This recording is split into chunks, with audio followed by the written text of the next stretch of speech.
Welcome to the Qasim Rashid Show, a civil rights lawyer here to expose all forms of injustice with a sprinkling of dad jokes in between. Here's your host, Qasim Rashid. Good morning and peace be upon you this beautiful Sunday or whatever day you're listening and wherever you're tuning in from. My name is Qasim Rashid and this is the Qasim Rashid Show here on Sirius XM Urban View Channel 126, the most awesome show in the multiverse. My friends, thank you for tuning in as we talk about gratitude this week and what we're grateful for. My deepest gratitude to each of you for listening in, for tuning in, whether you listen live on Sirius XM Urban View or on Substack. My gratitude to you. My gratitude to my amazing producer, Alexa, who puts up with a ton of crap from me and just does a brilliant job. I don't express my appreciation to her enough, and I want to do it on air. And my gratitude to those of you who are continuing to fight for human rights. We've got a lot of work to do, and we're facing some pretty precarious times. But my commitment to you is to continue to speak truth to power, be unrelenting in upholding justice as my standard, regardless of politics, regardless of national priority. My goal is to maintain a sense of justice and humanity for all people. For those of you who listen, thank you. For those of you who listen and subscribe, my deepest gratitude to you for that trust. I don't take that investment lightly. I know that those are resources you can spend anywhere, and for you to subscribe and spend it on me, on the work I'm doing, it means the world to me, especially as legacy media continues to fail and continues to prove what happens when, megalomaniac billionaires buy them out. And we're going to talk about that on the show today. My ask of you is don't just stop investing in media. Don't just stop investing in voices. Invest in the folks who are committed to upholding justice. And that's what I intend to do. And that's what I hope my work means to you as well. So let's dive in. We've got a lot to cover today. It's going to be me going solo because I want to dive into these issues that we've been talking about. And first, I want to start with the National Day of Mourning. This is a holiday is the wrong word. It's an observation of the genocide of the Native Americans. Of course, for many Americans, last Thursday they celebrated Thanksgiving Day. Time to reflect on family, on friendships, what they're grateful for. But for many Indigenous Americans, this is not a day of celebration. It's a day of mourning. In fact, it's recognized as the National Day of Mourning. Since 1970, Native Americans have gathered at noon on Coles Hill in Plymouth to commemorate a National Day of Mourning on the U.S. Thanksgiving holiday. Many Native Americans do not celebrate the arrival of the Pilgrims and other European settlers. To them, Thanksgiving Day is a reminder of the genocide of millions of their people, the theft of their lands, and the relentless assault on their culture. Participants in the National Day of Mourning honor Native ancestors and the struggle of Native peoples to survive today. It is a day of remembrance and spiritual connection, as well as a protest of the racism and oppression which Native Americans continue to experience. I'm reading from a plaque that was erected by the town of Plymouth on behalf of the United American Indians of New England.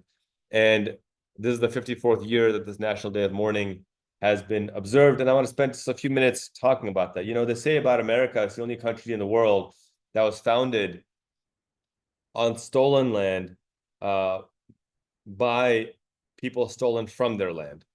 That's how the United States was built. That's how the infrastructure was built, on the land stolen from one people and by people stolen from their land. Of course, we're talking about the transatlantic slave trade by Europeans committed upon the African peoples. But talking about the National Day of Mourning, this is an area where folks don't realize how devastating this genocide was. European colonization ignited a mass genocide so severe that notwithstanding the inconceivable human impact, it literally changed the climate. Yeah.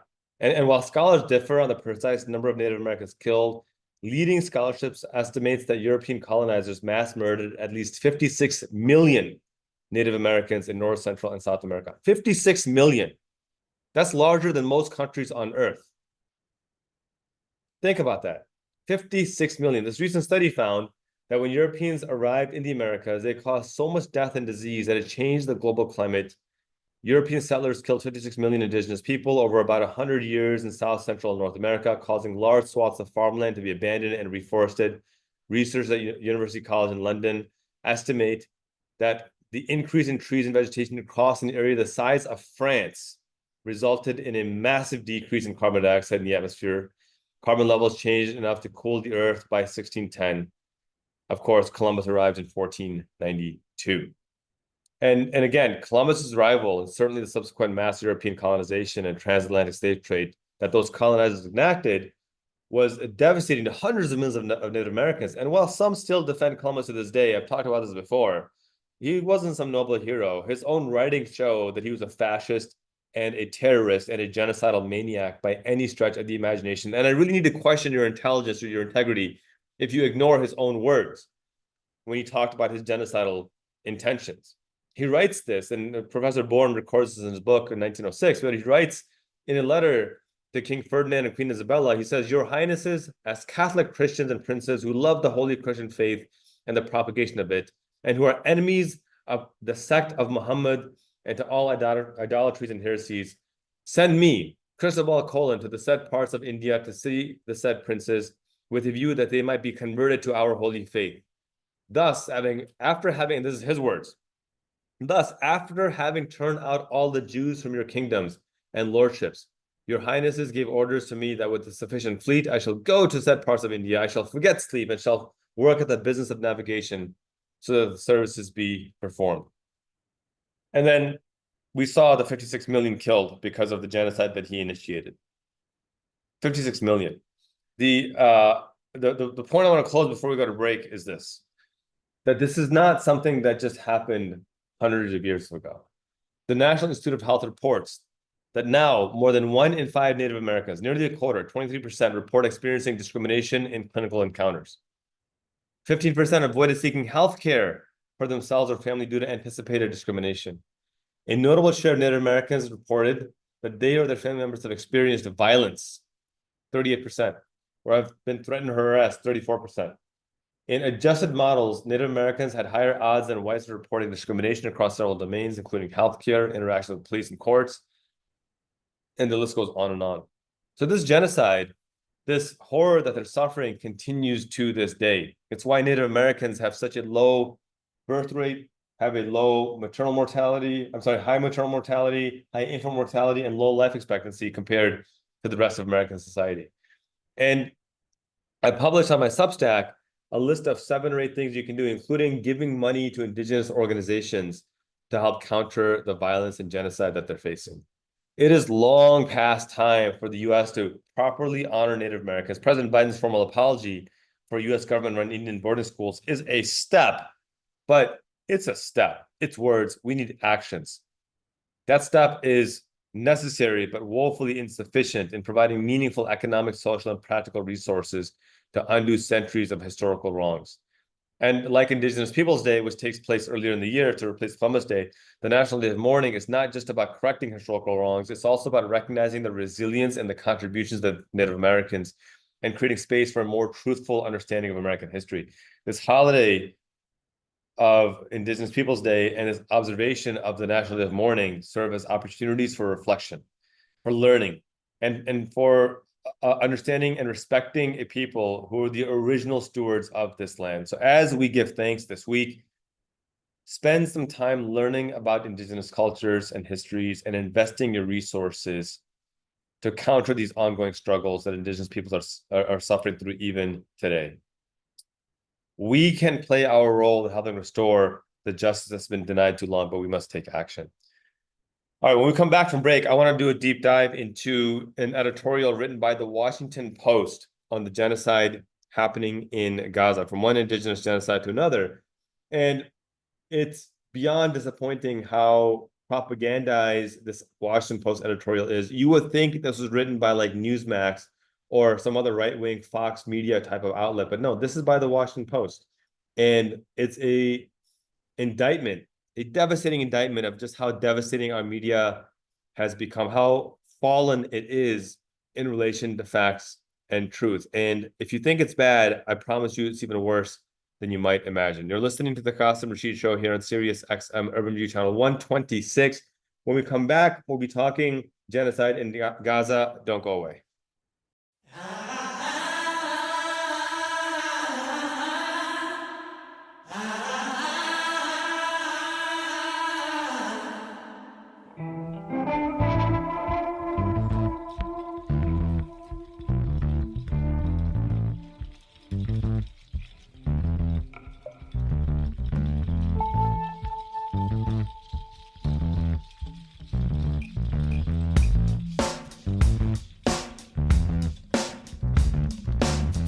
Welcome back. You're listening to the Qasim Rashid Show here on Sirius XM Urban View Channel 126, the most awesome show in the multiverse. We just got done talking about the indigenous genocide of Native Americans and how that number just from 1492 to 1610 was about 56 million. And God only knows how many more tens of millions or hundreds of millions in the 400 years after that. And the work we need to do to counter that injustice. And part of that work, recognizing that injustice anywhere is a threat to justice everywhere. And in that spirit, I want to shift gears just a little bit and talk about the Washington Post and their whitewashing of the genocide in Gaza.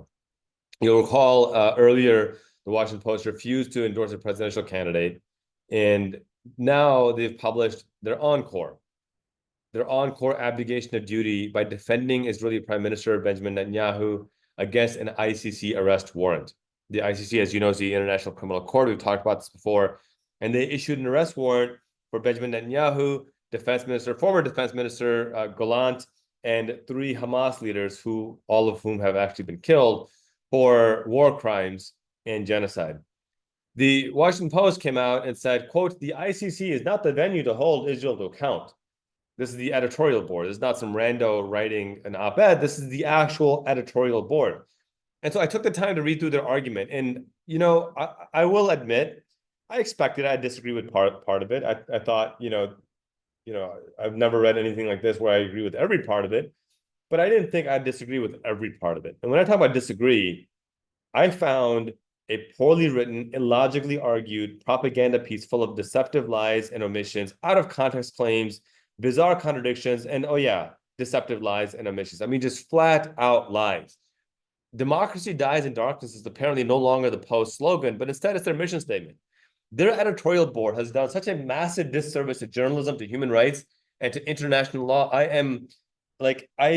felt nauseous reading this piece. And so I wanted to take time to dismantle their arguments one by one with receipts and provide the facts that they refuse to cite, let alone acknowledge, because we need to hold corporate entities accountable. And I call Washington Post a corporate entity now because they're owned by billionaire Jeff Bezos, who, I don't know if he dictated this or whether the board decided themselves to push out this, bloviating oral diarrhea. But either way, it is one of the most grotesque things I've ever read in my entire life. And so I'm going to provide a rebuttal to this stuff because it's important people understand just how devastating the Washington Post has become. And if you're listening and subscribe to the Washington Post, I'm not going to ask you to unsubscribe, although I strongly would not object if you did. But I will ask you to subscribe to my Substack and help me continue to create this content, because at the end of the day, we need to invest in voices who are upholding truth against this misinformation. So let's dive in. The Washington Post editorial board op-ed leads with this headline. It says, "The ICC is not the venue to hold Israel to account. The ICC is needed to help resolve war crimes in Russia, Sudan, Myanmar. Targeting Israel makes that harder." I mean, there's so much to unpack already, but let's dive in. Their first paragraph mentions Syrian President Bashar al-Assad and how many people he's killed. It mentions that in Myanmar, their military dictator, General Min Aung Hlaing, and his army have been responsible for bombing civilian villages in his genocide of the Rohingya minority. And then they point out that in Sudan, a new political genocide threatens the Darfur region's Black Masalit people at the hands of General Muhammad Hamdan Dagalo. And they list, so that's their argument, right? That Russia in the headline, Assad in Syria, General Hlaing in Myanmar, and General Dagalo in Sudan, that these are all horrific atrocities that are happening. And they list these numerous known dictators and war criminals and the mass atrocities and genocides that they've committed or enabled. And it appears to be an attempt to accuse the ICC of hypocrisy, because the ICC has apparently not issued arrest warrants for those people that the Post lists. And so the Post concludes its initial argument with this following statement. It says, so all these horrible people, and then it says, quote, "So who does the ICC criminal court wish to arrest for war crimes? Israeli Prime Minister Benjamin Netanyahu and his former defense chief Yoav Gallant." Now, here's the thing. You look at the facts of the 4 people that the Post cites and how the Post tries to make the ICC hypocritical. And you realize that, my God, the Post shamelessly lied about everything. First of all, they ignore that the same ICC warrant that charges Netanyahu and Gallant also charged Hamas leaders for similar war crimes. This lie by omission becomes the Post's defining strategy throughout their editorial. So keep that in mind. Second, the Post hides from its readers the extensive work the ICC has done to hold accountable the dictators and despots that the Post lists. For example, the ICC in Russia. The ICC already issued arrest warrants for Vladimir Putin in March of 2023, well before 10/7. Joe Biden even praised the decision and called upon all member states to enforce the warrant. So the Post bringing him up makes no sense because the ICC is already trying to arrest him. Syria. The Post cites Syria, Bashar al-Assad, and documents his list of war crimes. Here's the thing. Syria is not a signatory to the Rome Statute, which means that the ICC does not have any direct jurisdiction over al-Assad. And the reason why that's important is because Israel is also not a signatory to the Rome Statute. And the Post makes a claim later on in their op-ed that because Israel is not a signatory to the Rome Statute, why is the ICC wasting the time going after Netanyahu? But while the Post uses that argument to protect Netanyahu from the ICC prosecution, apparently that exact logic does not seem to work for Assad. The Post never bothers to explain its contradiction. Then the Post does not acknowledge that despite lacking jurisdiction over Syria, the ICC is still conducting a fact-finding mission and is receiving evidence to build the case against al-Assad. And while there are perfectly legitimate criticisms of the ICC for not moving faster on al-Assad, criticisms that I share, by the way, it's disturbing for the Post to claim that they're not doing anything. And it's even more disturbing to see the Post double standard on Netanyahu versus al-Assad. And again, this is another lie by omission that the Post engages in. Let's talk about Sudan, the third example of alleged hypocrisy. The Post cites that in regarding to Sudan, the ICC is hypocritical because they have not issued arrest warrants for people in Sudan committing genocide. Again, another lie by omission. In June 2021, the ICC chief prosecutor, Karim Khan, visited Sudan. In fact, he's visited numerous times since being sworn in. Let me clarify. Since being sworn in June 2021, the ICC chief prosecutor, Karim Khan, has visited Sudan multiple times to speak with survivors. And literally among his first order of business after being sworn in, just a month later, in July 2021, was when he advanced charges of war crimes and crimes against humanity on 31 counts against Ali Muhammad Abdul al-Rahman and committed him to trial. This is what Karim Khan did. So the ICC is saying Sudan has genocide and Karim Khan has done nothing. The man literally prosecuted a war criminal in Sudan. He did it like a week after he came into the office. And so under Karim Khan, the ICC is already prosecuting war crimes in Sudan. The Post just ignores this altogether. Then instead the Post says, yeah, but there's a new genocide happening under General Hamdan.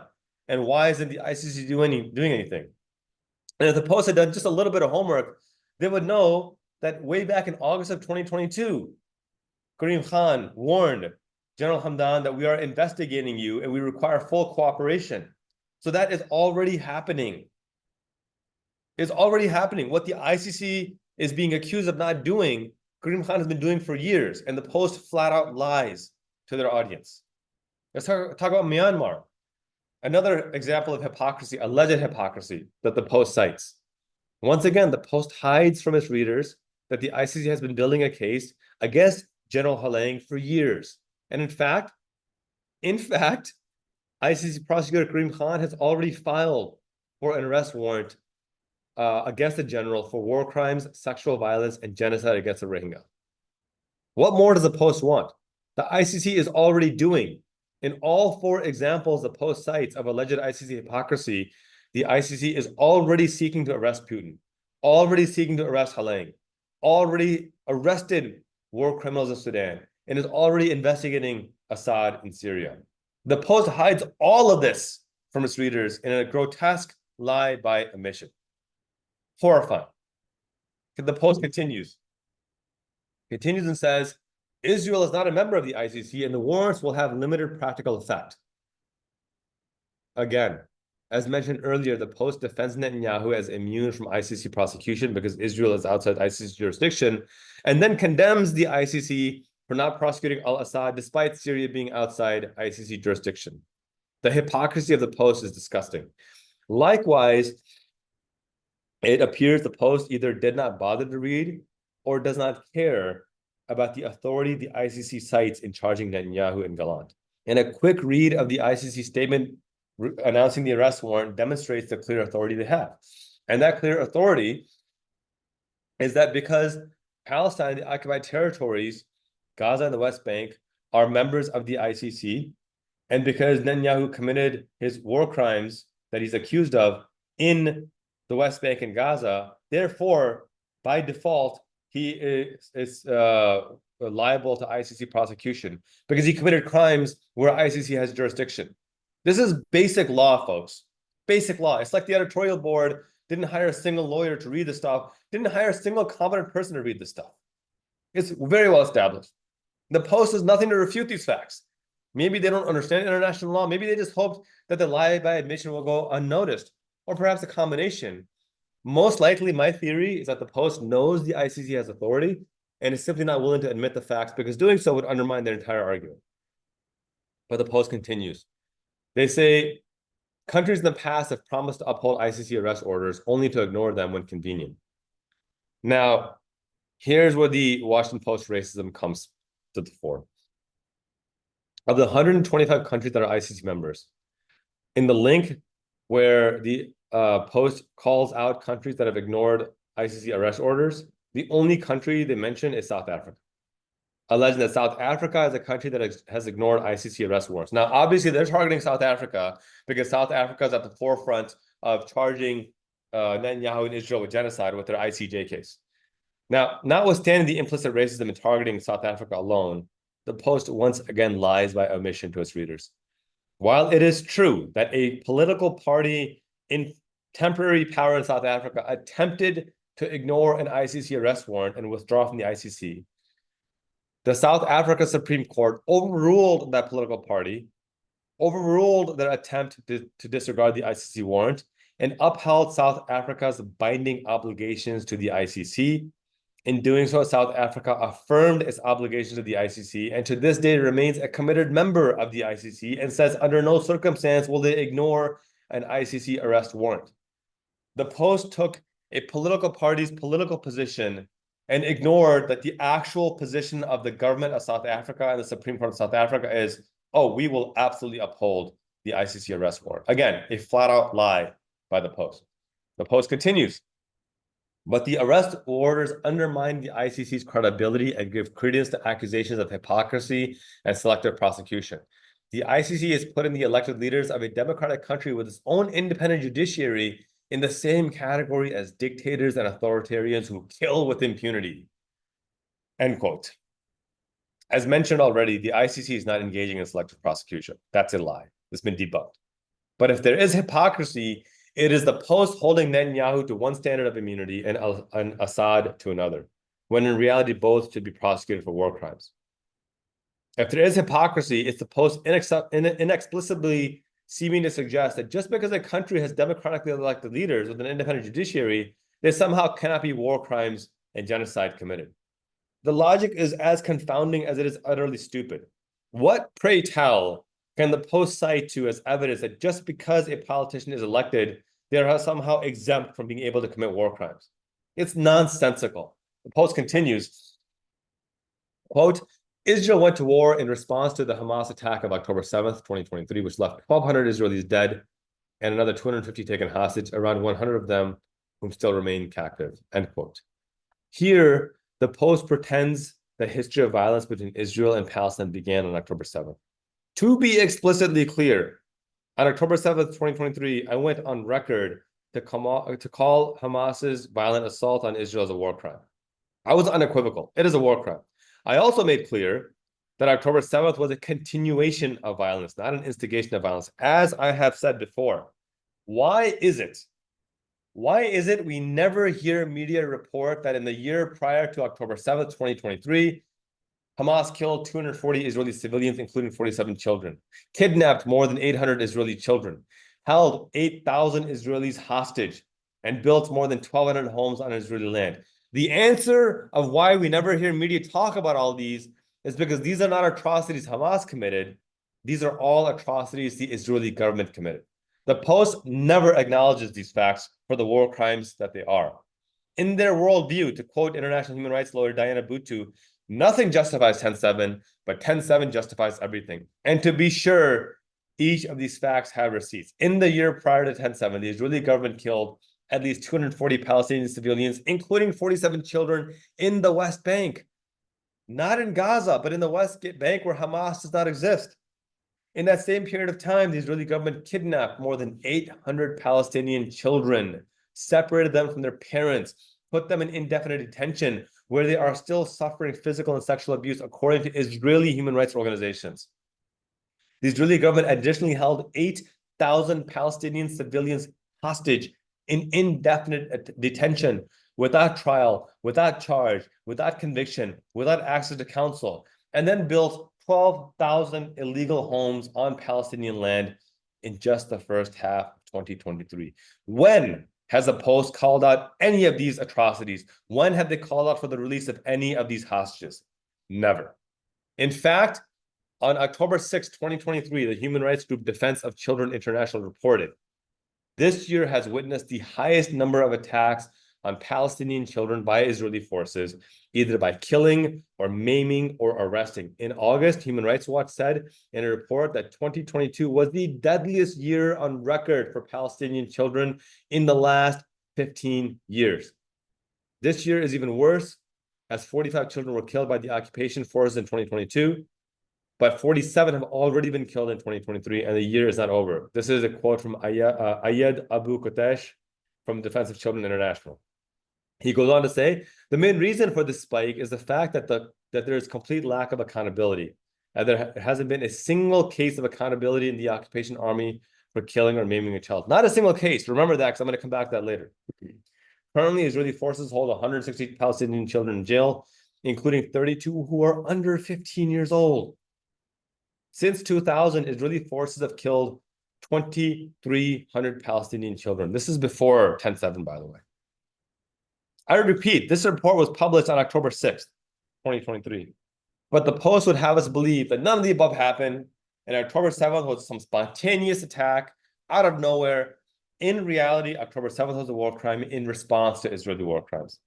War crimes do not justify more war crimes, but one would hope, to quote the Post, that elected leaders of a democratic country with its own independent judiciary would not engage in the mass murder of Palestinian children. Yet, sadly, that is a reality we're witnessing, and that is a reality the Post continues to ignore.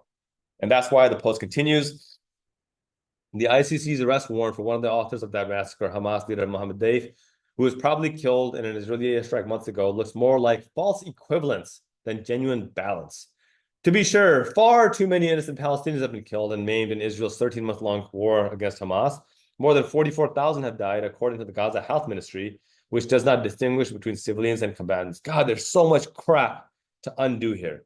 It's remarkable, first of all, how the Post cites the numbers of 1,200 killed versus 44,000 killed, and then has the audacity to claim a false equivalence that is unfair to Israel.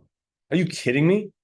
Likewise, the Post implicit racism comes to light once more in suggesting the unreliability of the death toll cited by the Gaza Health Ministry. This is data that U.S. intel agencies and the Biden administration accept. It's data that the UN accepts. That, by the way, the Post itself has reported. It's data that prestigious academic journals like The Lancet accept as accurate. It's data that the Israeli government itself claims is accurate and reliable. Yet the Post seeks to cast doubt for what logical reason?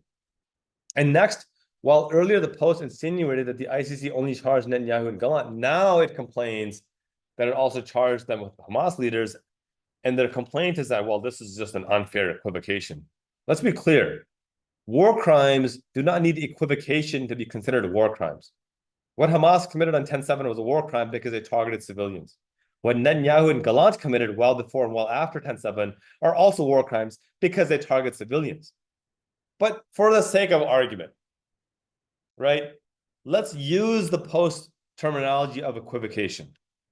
The Post wants readers to believe that it is unfair to equivocate Hamas and the Israeli military when Hamas killed 1,200 people, while the Israeli government has killed around 44,000 people, or at least 186,000 by the Lancet's estimate. If equivocation is the hill that the Post wants to die on, it must accept that for every Israeli killed by Hamas, Netanyahu and Gallant have killed at least 155 Palestinians. Indeed, there is no equivocation between the two vast disparities. No equivocation. But the Post will never admit to this because, once again, doing so undermines their entire argument. The Post continues, the Gaza Health Ministry says that more than half of the fatalities have been women and children. The Israeli military says that it has killed 17,000 militants, though its basis for that is unclear. Even if accurate, it implies more than 60% killed have been non-combatants. Again, notice the multiple contradictions here. Previously, without citing any evidence, the Post cast doubt on the Gaza Health Ministry's numbers, despite every interested party saying that these are valid. And now the Post acknowledges that Israel has no basis for its arbitrary numbers, but says, yeah, let's take them as fact. Even taking those arbitrary numbers, the Post still admits that by Israel's own admission, it has killed at least 27,000 civilians. Yet somehow it genocide pretzels its way into claiming that it's unfair to equivocate the Israeli military with Hamas, who has killed 4% of that death toll.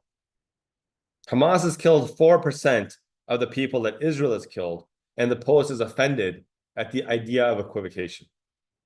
Absurd. The Post continues. Hamas is to blame for sheltering among civilians and hiding their weapons and command centers and tunnels beneath populated areas. Again, the Post cites zero evidence for this claim. Zero. Despite linking to more than 20 resources in this article for other points it makes, the Post provides zero resources to back up the claim that Hamas is sheltering among civilians. None. And this should be of no surprise to readers. The Post is simply regurgitating Netanyahu's continued claim that Hamas is using these hospitals for military purposes and command and control centers. On the contrary, a detailed UN commission from the summer of this year, 2024, concluded the following. Israeli security forces asserted that over 85% of major medical institutions in Gaza were used by Hamas for terror operations, but did not provide evidence to substantiate that claim. None. Note, the Israeli military, by the way, bombed or destroyed 110 hospitals and medical centers in Gaza. This is 85% of them had Hamas inside them.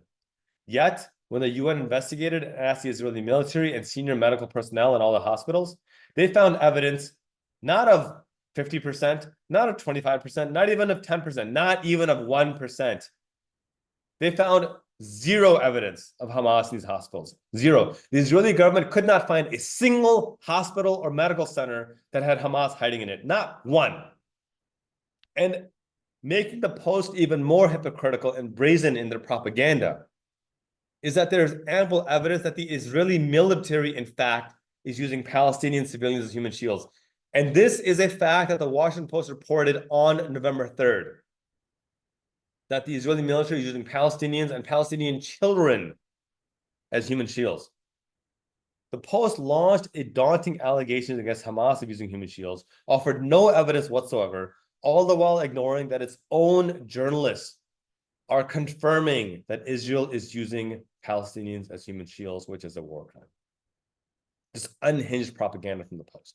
Deadly propaganda. The Post continues, but Israel, as a democratic country that is committed to human rights, must take responsibility for the civilian casualty toll. I mean, just the irony of the Post making this statement while writing an entire article to absolve Netanyahu and Gallant and Israel of responsibility. I mean, the lack of self-awareness is so remarkable. This belongs in a museum somewhere. The Post continues, Israel also has a responsibility to allow humanitarian aid to reach the millions of Palestinians displaced and suffering from its acute food shortage bordering on famine. On this, the Israeli government has, quote, fallen short, end quote. The Post parade of whitewashing genocide comes to a crescendo with this diatribe. Fallen short is the phrase you use when your sports team loses by a point. It's not the terminology used to describe war crimes, famine, and genocide. Yes, Israel has a binding obligation to ensure humanitarian aid reaches Palestinians. But not only does the Post ignore that, in fact, Israeli soldiers and extremist Israeli settlers are diverting aid that gets through, it ignores that in denying aid altogether, the Israeli military is already committing a de facto war crime. This is prohibited under the Fourth Geneva Convention. This is not like a debate. It's a fact. The Post insinuates that Israel's blocking of aid is some inadvertent mistake. It's not a mistake. Famine is not a mistake. It's deliberate. And the Post should be ashamed to whitewash these war crimes as falling short. My God. The Post continues, the State Department, the U.S. State Department, in declining to impose sanctions on Israel for blocking aid deliveries, said that it saw some recent improvements, such as the successful polio vaccination campaign, another boarding crossing reopened, and an increase in the number of aid trucks allowed over the past month. But a post-analysis found that Israel has largely failed to comply with the U.S. government's three main demands, which were a surge of humanitarian aid, asks for Gaza for commercial trucks, and an end to Israel's siege on northern Gaza. I mean, it's amazing. The Post admits that Israel has violated its obligation. It admits that the State Department is lying, and yet it still writes an entire diatribe condemning the ICC for holding the Israeli government accountable for committing these war crimes and denying aid to Gaza. This mind-numbing logic. As scholar Stephen Semler well documents, he says that U.S. aid says that 608 trucks must enter Gaza daily to prevent famine. Biden, meanwhile, asked Israel to let in only 350 a day. Israel let in only 56 a day. The 30-day ultimatum to Israel may not have changed U.S. policy, but is now clearer than ever that mass starvation is that policy. Semler then presents this powerful graphic, you can read it on my Substack, to show just how devastating this policy is. And this is not even from Netanyahu anymore, it's from Biden. You need 600 trucks to prevent famine, and Biden says, send in 350. That's disgusting and it's sadistic. Anyone who whitewashes this horrifying denial of aid as falling short and not as a deliberate war crime is complicit. That's just a fact. They're complicit in mass starvation and killing of innocent people. The Post continues, to be sure, aid could have flowed in more quickly if Hamas had accepted a ceasefire deal to free the remaining hostages. But Hamas instead insisted on a withdrawal of all Israeli troops from Gaza and a permanent end to hostilities. I mean, just insane to me. There could have, I mean, my brain is malfunctioning. The Post is condemning Hamas for not accepting a ceasefire deal by saying that Hamas instead wanted a permanent end to hostilities. What? The Post is just flat out lying and doing so with such brazen disregard for reality. I have to believe they're forced to write this under threat of life and liberty. Because here are the facts. Back in May, Hamas did accept the binding UN Security Council Resolution 2735. You can look it up, which called for an immediate and permanent ceasefire and release of all hostages.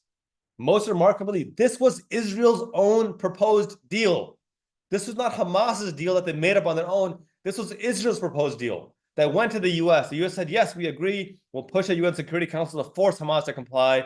And once it passed, Hamas said, great, we accept. Take our hostages, end the hostilities. Israel then rejected its own UN resolution, 2735. The Post shamelessly lies and blames Hamas for not accepting the deal, when in reality, it was Israel's own deal that Hamas accepted and then Israel rejected. Even Israeli media and the families of the hostages have loudly condemned Netanyahu for rejecting this deal. I mean, the families of the hostages are calling him Mr. Death. They're calling Netanyahu Mr. Death. Not Hamas, the families of the hostages. Channel 12 News journalist Yaron Abraham reports that since the hostage release ceasefire deal in November of 2023, by the way, Israel negotiation team has been on a futile mission to secure another deal to bring home more hostages. Why? Because Netanyahu, quote, did everything in his power to make sure they are not successful, end quote. Netanyahu walked back several promises he made, including an agreement to end the war, and invented new non-starters that were previously never mentioned that blocked a deal. He prevented negotiators from traveling to ceasefire talks or limited their negotiation powers when they were allowed to go. This is really media reporting on this. Haaretz reported back in March of 2024 that Netanyahu's own generals are angry with him for sabotaging a hostage deal. His own generals are condemning him. The families of the hostages are calling him Mr. Death, especially after they learned that a full hostage deal was available in October of 2023 that Netanyahu rejected. Knowing all this, the Post claims aid did not flow because Hamas rejected a deal. Just incredible.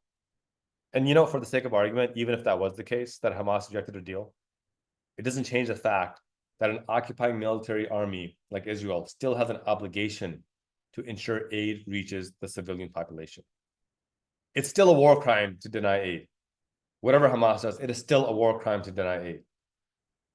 The Post continues, Israel needs to be held accountable for its military conduct in Gaza after the conflict's end, which is long overdue. There will no doubt be Israeli judicial, paramilitary, parliamentary, and military commissions of inquiry. Again, the Post makes this claim with zero evidence.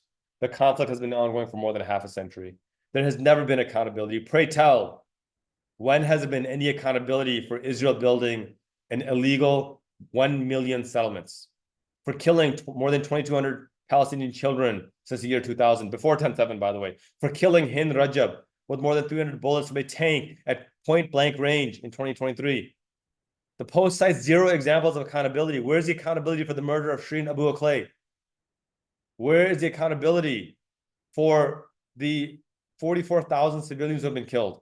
186,000 by the count of the Lancet. What magical judicial, parliamentary, or military commissions of inquiry does the Post refer to over these last 75 years? These are all hypotheticals that don't exist. The Post has convinced itself to exist. The Post continues, Israel's vibrant independent media will do its own investigations. What vibrant independent media? The ones that have been allowed to speak have all condemned Netanyahu with no accountability. The Post ignores that Netanyahu has banned all media from Gaza, all of it. The Post ignores that Netanyahu has killed more than 137 journalists in Gaza and has faced exactly zero levels of accountability for these war crimes.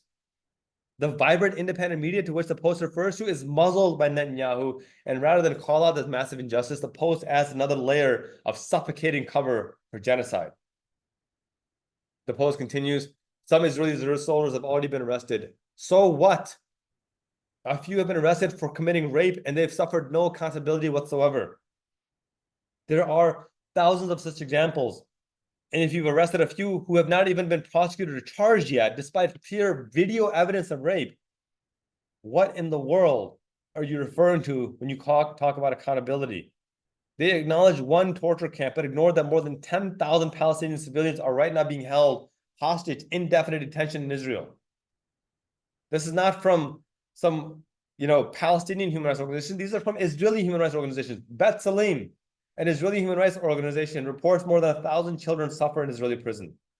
Save the Children reports, and I quote, this is from Save the Children, Palestinian children in the Israeli military detention systems face physical and emotional abuse, with 86% of them being beaten, 69% being strip searched, 42% injured to the point of arrest, including gunshot wounds and broken bones, and 20% reporting sexual violence.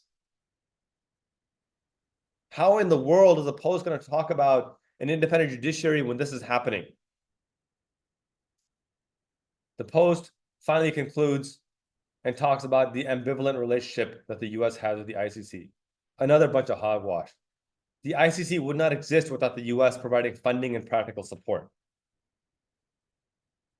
Karim Khan, the chief prosecutor of the ICC, would not be chief prosecutor without support from the US and Israel. In fact, he was described as Israel's preferred candidate. What the Post describes as ambivalent has been, in fact, a long history of strong US support for the ICC. What the Post refuses to admit is that the US finally turned on the ICC when it decided that Netanyahu is also subject to the confines of international human rights law, just like everybody else on this earth. It is shameless for the Post to pretend that the US is an ambivalent relationship when the ICC would not exist without the US, and the ICC chief prosecutor would not be in a seat without support from the US and Israel. And then the Post finally concludes that Trump took a hostile stance for the ICC, and now with this act, Trump is going to have a new reason to hate the ICC. I mean, my God, it is predictable how after a plethora of lies and falsehoods to demonize the ICC, the Post takes one of the final pathetic jabs it takes by calling this arrest warrant ill-considered. It shows their own stupidity and naivety. If they actually believed that Donald Trump needed a reason to undermine the rule of law, then either the editorial board is incredibly incompetent or complicit. Because this is simply who the Post has become, a sycophant for psychopaths. A few days after the Post published this condemnation of the ICC, it published another op-ed calling on Joe Biden to pardon Donald Trump for his crimes against the United States. Listen, when you're defending war crimes and fascism, you're no longer a newspaper, you're a propaganda outlet. And sadly, that is what the Post editorial board has become. I mean, and I'll close out here and we'll go to break. I frankly don't know what's worse. The prospect that billionaire Washington Post owner Jeff Bezos dictated this absurd editorial board article, or this is what the actual editorial board believes. These bloviating, factless propaganda, nonsensical claims are what they actually believe. Either way, it does not bode well for a healthy forces state to be committed to holding the powerful accountable. The facts are clear. The ICC is perfectly within its jurisdiction, right, and obligation to hold Netanyahu, Gallant, and Hamas leaders accountable for war crimes. That the ICC has not yet reached the point of filing arrest warrants for every dictator in the world is simply an argument that we need to increase resources for ICC. So rather than excuse war crimes committed by the people that the Post likes, perhaps its editorial board can remember that its goddamn job as journalists is not to capitulate in the face of atrocity, but to hold fast to the calls for democracy. And if this task is too difficult for the Washington Post editorial board, then maybe it's time to resign and let actual journalists take the lead for once. My job as a human rights lawyer is to speak truth to power and uphold absolute justice as my supreme standard.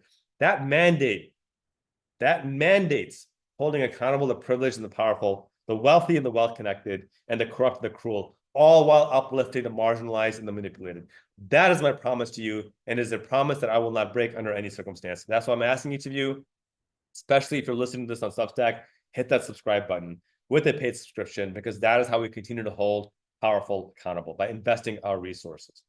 The bottom line is this: we are not helpless, nor should we sit idle. Let us activate, let us organize, and let us ensure that by our actions, that democracy does not die in the darkness. You're listening to the Qasim Rashid Show here on Sirius XM Urban View. We'll be right back after this break.